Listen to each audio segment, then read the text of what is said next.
we are story creatures. We breathe it. We talk about it. That's why we go to movies. That's why we go to plays. That's why we think in story. That's why we read books. Like, we are narrative creatures.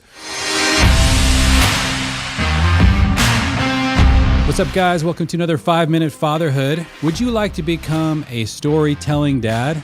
This is something I think we can all really improve in. And, you know, I've been surprised as I've been raising my kids how much they do enjoy just hearing snippets of stories from my own past.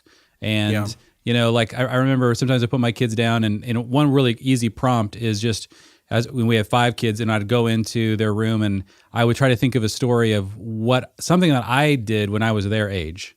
And, you know, a lot of times it's very difficult to come up with these stories depending on who you are, like on the fly without a prompt. And so what we want to do is give you guys a very specific tool. And that is that you need, if you want to become more of a storytelling father, you need to get really good at finding things to prompt the stories, because a lot of these stories are buried in file cabinets far deep in our the back of our brains. And so it's not easy to access them if somebody just said, hey, tell me a story, you know?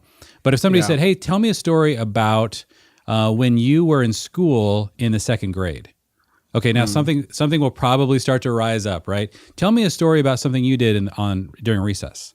And one of my friends, Paul Owens, he mentioned this, I think, in the Dad Building Teams podcast, that he would come up with specific prompts around something they did that day. So, for example, if they saw one of their kids riding bikes that day, then at the dinner table, they would say, hey, let's all tell stories about bikes. Or this is how he would even prompt when his parents or his in-laws are over, is that he would say, hey, you know, and this is great for like kids like that are 7, 8, 9, 10, something around that age.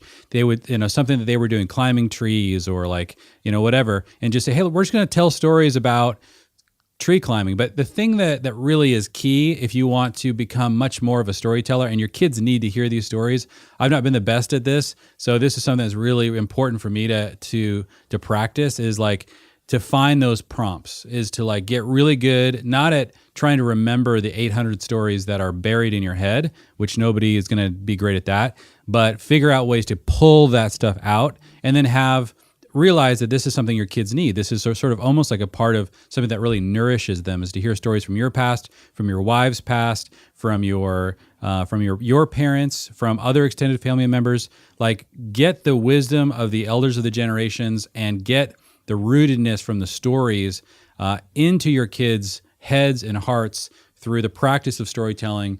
And simple prompts, I think, is maybe the easiest way to really do this on the fly with zero prep that still really impacts our kids. Yeah, and I think one thing I would add too is realize how important this is. Realize that we are story creatures. We breathe it. We talk about it. That's why we go to movies. That's why we go to plays. That's why we think in story. That's why we read books. Like, we are narrative creatures. And I think about this almost from a business perspective of like don't have zero market share, right? Like, your kids are already full story creatures, reading and listening and all immersed in an immense amount of stories. And so we shouldn't have zero market share in regards to like our family stories or the great grand biblical narrative story, in regards to like get more market share in your kids' lives for what stories are in their ears, for what stories are in their heads, for what stories they're churning on and thinking about. And I think the two great kind of poles on that is the individual, in the sense of like the individual stories with us, our family, our legacy, etc. But then the great grand narrative of teaching the scripture to them in a narrative way, in a story way, that they see there is a beginning, an end, a future, a plot, a climax, twists, characters, and they are a character in that story as well. And so I think understanding the importance of narrative for your family is huge. And then as a father, you are the gatekeeper to that. You are the person that can bring those stories to the table, you know, while you're landscaping with your kids, while you're playing with them, while you're in drives. And another good way is cars, by the way. I would say take advantage of the car rides. Car rides is another great place for this, whether you listen to stories. We listen to audiobooks sometimes in the car, Narnia, stuff like that. or telling stories or asking questions. That's a great dead time a lot of people don't take advantage of. And so, yeah, what would it look like to not be pressured by this topic today, but just think of like, oh, how can I just go home today and just tell one little quick story, or how can I dwell on my own past? And it's crazy also what it does for you, right? I think we do this in service of our kids, and then all of a sudden you're like, oh, I forgot that. Oh, I didn't realize that. Oh, I connected the dots there. Oh, that's God's faithfulness. Oh, I'm so thankful for that. And so there's a crazy myriad of things where it also is a great discipline for us individually as a reflection tool that then can bless our family.